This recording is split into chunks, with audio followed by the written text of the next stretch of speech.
For my team's Microfluidics topic review, we will be presenting on its relevance and applications within the carbon capture and storage or CCS realm.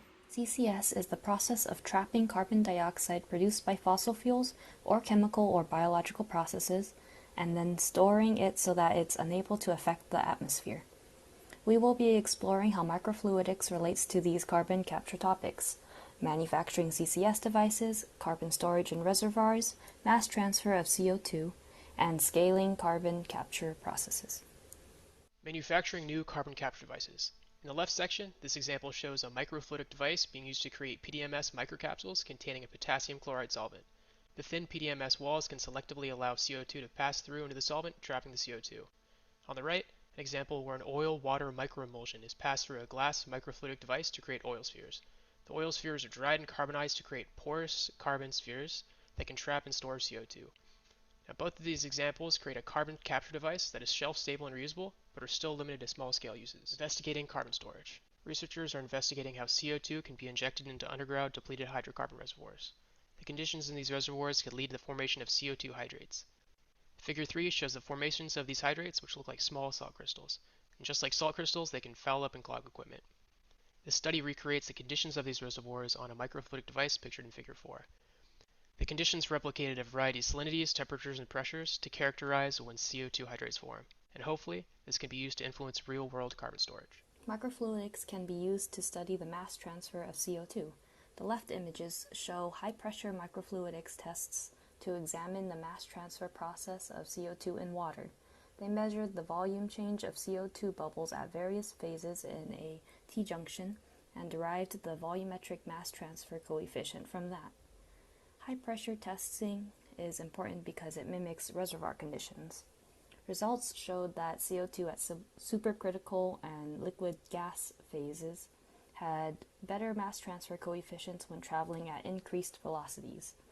Also, over time, the multi-phase gas-liquid CO2 had less mass transfer due to decreasing specific area. As you can see in the two left images, the bubbles of gas CO2 shrinks as it goes down the channel. The right image shows the T-junction microfluidics tests used to examine CO2 gas removal using alkanolamine mixtures. Results showed that increasing operating temperature had no effect on removal efficiency, but increasing the amine concentration or increasing the liquid flow rate did improve removal efficiency. One of the most common downstream treatments for post-combustion processes is the use of monoethanolamine or MEA, in which this chemical reacts and absorbs gaseous carbon dioxide to reduce its concentration. However, some of its prominent downsides is that this process produces incredibly toxic wastewater that is high in heavy metals such as cadmium, chromium, and lead, and also requires significant volumes of water when there is already a limited amount of fresh water globally. Some focal points of this microfluidic research specifically addresses how to improve the efficiency or efficacy of CO2 absorption in MEA sorbents using catalytic nickel particles. It was found in two separate microfluidic studies that different flow types can impact the extent of CO2 absorption. It was also found that MEA systems with these catalysts can also utilize seawater, which is readily much more abundant than fresh water. One of the common setbacks with modern carbon capture technology is its energy requirement and output. This study explored a novel technique used to absorb CO2 in cryogenic microcapsules in 3 different common sorbents in post-combustion processes, which are AMP, MEA, and TEA. The studies found that when these microcapsules were added into a reactor and is carbon-rich with dissolved CO2, parameters such as stirring speed substantially impacted the absorption rate of CO2 in these microcapsules within all 3 sorbents.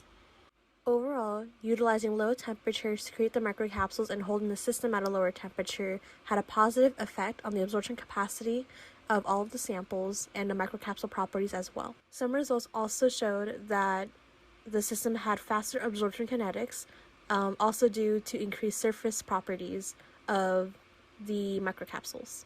In conclusion, carbon capture is definitely a macro-scale problem, but microfluidics is still being used to develop new capture materials, study CO2 behavior, investigate long-term storage, and improve the best-known process using MEA.